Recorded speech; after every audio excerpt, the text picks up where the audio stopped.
not like it, Brylee? Are you Your kidding? booties. Is that a question?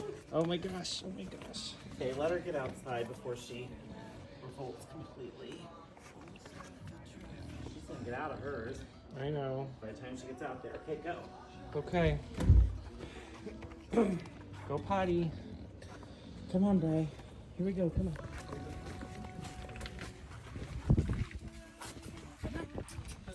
Ooh, it's cold. Come on. Come on, Chunk, let's go potty.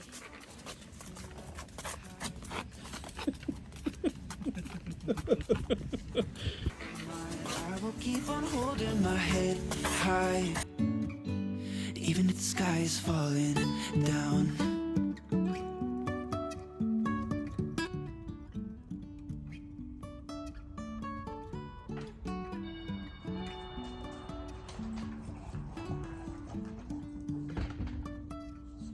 Jumping from cliffs so high, Let's go. Come on, working girl. trusting our wings to fly.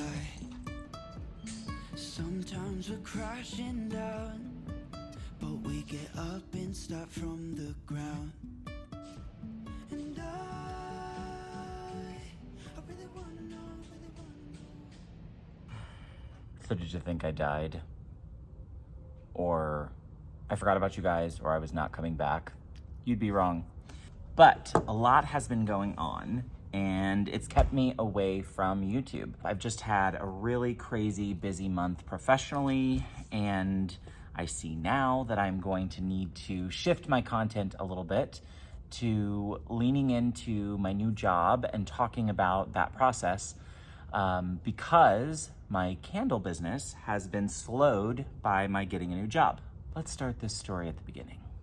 The job I took last summer and how it evolved into something way bigger than what I thought it was going to be. My husband and I moved to Columbia, Missouri back in July of 2022. And when we were moving down here, we had pretty much gotten rid of most of our furniture when we had moved from our previous place into the condo in Creve Coeur. So when we moved down here, we needed some new furniture for the place we had rented and came into the consignment shop I work in. I'd come in the store and was shopping with my mom and sister, who are big customers here. And the manager of the store helped us, Ricky and I, as we were shopping for a sectional and a dining table and chairs. And I think we also got a dresser and some nightstands and some end tables, some lamps, bunch of stuff. We were basically decorating our whole place. And as we're checking out, I had mentioned as we walked around the store, just some little staging things that I loved and loved what they were doing with the design of the store. Well, as I'm in the store, the manager says to my husband and I who are shopping, are you looking for a job? Because we had told him that we'd moved here for Ricky's job. And he said, are you looking for a job? Talking to me. And I said, absolutely not. To which Ricky then said, yes, he is. And I thought, well, you're hateful. I think Ricky was just wanting me to meet some folks, get out of the house, have some sort of human interaction, which I had not had in 2 years. And I think mental health-wise, that was impacting me, especially with some of the writing stuff shifting. Me going from a place of where I had manuscripts ready to query to starting all over, essentially, and spending the next year and a half reading adult books and trying to write either adult short fiction or eventually move into adult novels. Well, I think I had a lot going on mentally, and Ricky just knew I needed something. I took an application, I told the manager I would apply, and we'd go from there and see what happened. Flash forward to August, the beginning of August in 2022, and I did start working here. I started originally just part-time, 4 days a week, working at the register and helping folks figure out what furniture they might want, helping them put rooms together. I wouldn't call it design, that's a stretch. It's definitely a stretch. But I definitely have a bit of an eye and was able to help some folks figure out what it is they needed to make their space more beautiful. It didn't take too long for my manager to figure out that I had a lot of skills, soft skills, that weren't just selling furniture. You know, I wasn't just good at figuring out the software that we used to track inventory, but I also was a quick study of how our software worked in general regarding inventory, sales, etc. He also figured out that I knew how to read income statements and financial documents, which wasn't their strong suit. So I definitely recognized early on that I had some skills that were going to be very useful.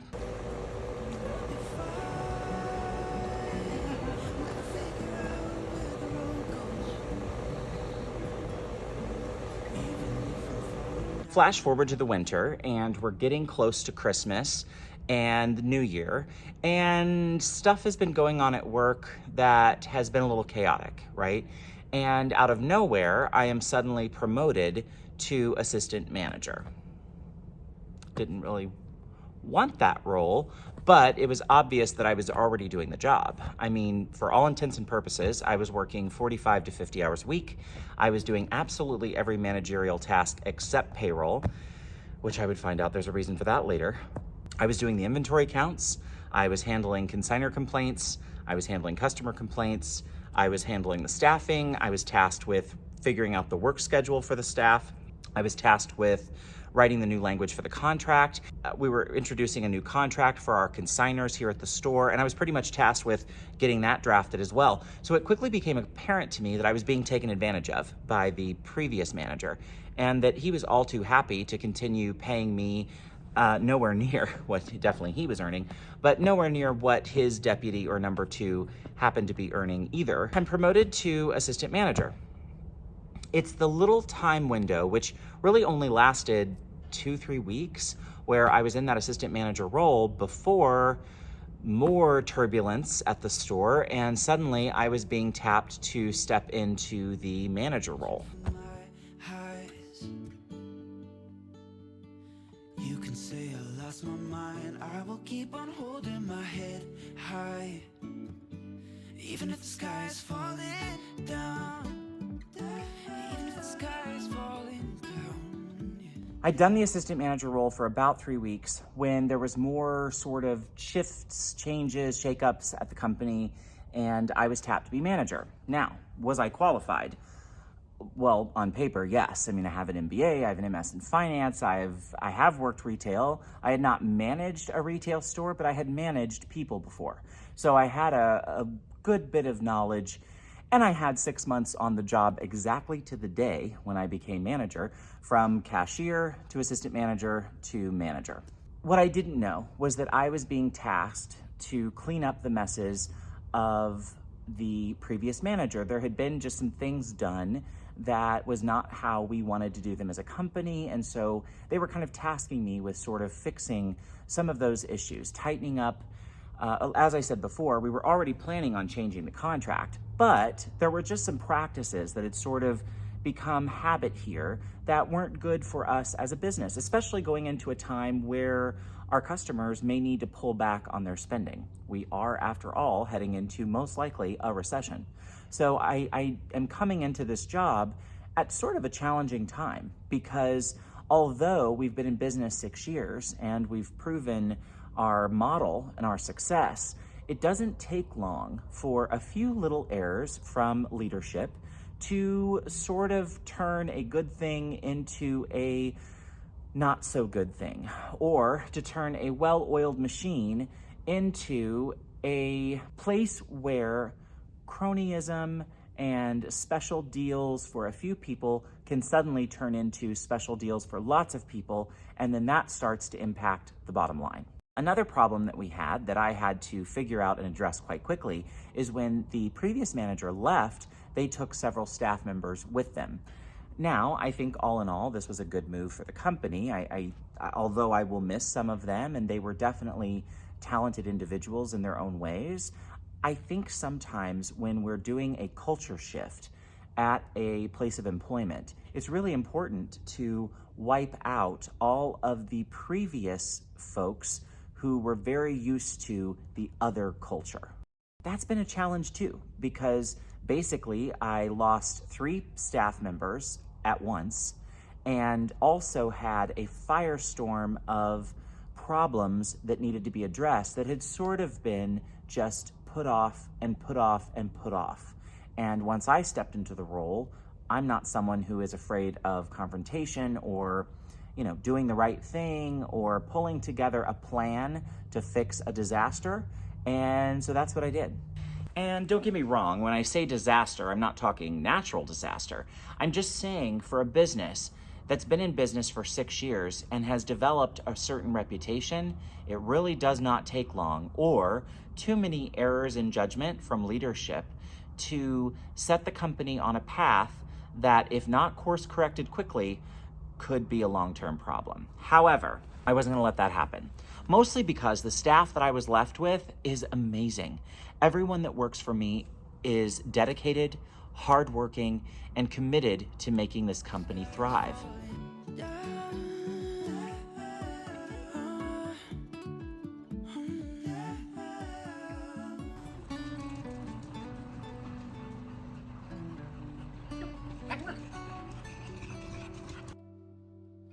Even if the sky is falling down, even if the sky is falling down. Now, what did this mean for my side business, the candle business? Oh, that's good. Nice. I like that a lot. Oh, Good scent. Oh, do you strong? no, I like it. Oh, that's very nice. It's really good. That's like a cologne. Business partner. So at this point in our business, we're still testing, Yes. figuring out our scents. Yes. We're in the process of setting up all of our legal and banking. And then we will be doing testing for the next few months. I'm gonna pour a few of those that we have, that we are for sure we love, Yeah. and all the people that have tested it liked. Right. And then actually burn them, Right. so we can make sure we have the same Hot throw is cold. reaction. Yeah. And those then will be our beginners. Yep. And we're starting with how many scents? I think we ended up with 7? 7 general that we thought would be year-round popular scents, and then 2 additional fall-winter, and 2 additional spring-summer. Yeah. Okay, well, next up, we will show folks, whenever we're together again, some pouring together. You might have a kitchen. Yes, my kitchen may be You installed. may have cabinets and all your kitchen together, so we can Yeah, that'll be great. worry over messing that up. And yeah, the business begins, which is, should we tell our, no, let's save our name. Yes, We'll save that for down the road. make that more of a surprise. Yeah. I will say that I'm really hopeful and excited for the candle business. My mom and I have still been working on our scents, and we have been doing some pouring when we have time. But between her home renovation, which is where we're going to be shooting a lot of our candle videos, putting in her new kitchen and bathrooms and all of the things, and her impending retirement, as well as my working here and this soaking up so much of my energy at a time when health-wise I've had a really tough go, has been a struggle. Currently, I'm working somewhere between 60 and 70 hours a week. That is definitely not by choice. But right now, it's necessary. Speaking of health, during all of this drama, all of this stress, switching positions and the transition and all of that, wouldn't you know that my health insurance has been acting like butt faces? Well, you might have thought I was kidding, but alas, I'm not. At the beginning of the year, my health insurance company decided that they wanted to review my healthcare plan. What that meant was I had a 2-month gap in my Inflectra, which is what they put me on instead of Remicade in 2022, which gave me an allergic reaction. Long story short, they cut off my meds, essentially for 2 months, during the most stressful time professionally for me since probably 2013. All while being short-staffed at a furniture store where I am physically pushed to my limits every day, loading a truck, moving furniture around this giant warehouse store, just working myself way harder physically than I have worked since I was a 20-something, if I'm being honest. That was definitely a challenge and something that was a real struggle, something I wasn't sure what to do with. I basically just kept swimming. I basically just got up every day. I would take Tylenol like it was candy. Was still taking my immunosuppressants that I take orally, and basically doing everything I could, getting massages as regularly as possible, doing baths, just doing everything I could do, sitting in that massage chair after work some days, basically anything and everything I could do to try to keep myself going at a time when my body was absolutely in revolt. After about 2 months of battling with my insurance company, which for those of you that are not familiar with the American healthcare system, what that looks like is lots of documentation, multiple calls per day to your doctor, to the infusion center, to your insurance provider, over and over and over until you can get your claim approved. This took 2 months. All the while, when I am busy at work, I'm fielding calls from health insurance company and trying to figure out how to just get the medicine that I've been on for several years. Like, why is this hard? Once I finally got approved, y'all aren't gonna believe this, they put me back on Remicade, which is great. I'm happy to be back on Remicade. It's the only FDA-approved drug for my particular type of Crohn's disease. Complex paraanal Crohn's disease is only treated really by Remicade. So, I mean, yes, there are other drugs that treat it, including Inflectra. However, they don't have the FDA studies behind them that for sure say they can handle the way my Crohn's presents, which is in the form of anal fistulas. I know, if you're not here for that content, you're probably surprised by me dropping anal fistula this early in the morning, but hey, it is what it is. Finally got back on Remicade. The good news is I did not have a severe allergic reaction at the first treatment, which I'll show you some footage from here. It was in my hometown of Jefferson City, which was really exciting because I got to see a few people at the infusion center who I had gone to high school with and had known a long time. So that was kind of a nice little chance to rekindle with people. But even that was kind of complicated. So for example, my infusion is in Jefferson City, Missouri, which is about 40 minutes away from where I live in Columbia. So that isn't gonna work long term. And to boot, they sent me to an out-of-network center, which cost me about $300 to sit in the chair, which isn't the end of the world. We have the money, we could afford it. However, I would much prefer to go somewhere in Columbia where I live and probably in network. So again, if you're a Crohnie out there, don't just go to the infusion center that they send you to and pay a bunch of money. Make sure that you go to an in-network center. And I understand, like I did, I went and paid the full fare because I needed my go-go juice, but pay attention and be mindful of in-network and out-of-network doctors. It can mean the difference of hundreds of dollars a month, which over the course of a year is thousands of dollars in savings. So be sure and talk to your healthcare provider about whether they're sending you to an infusion center that is in-network as opposed to out-of-network.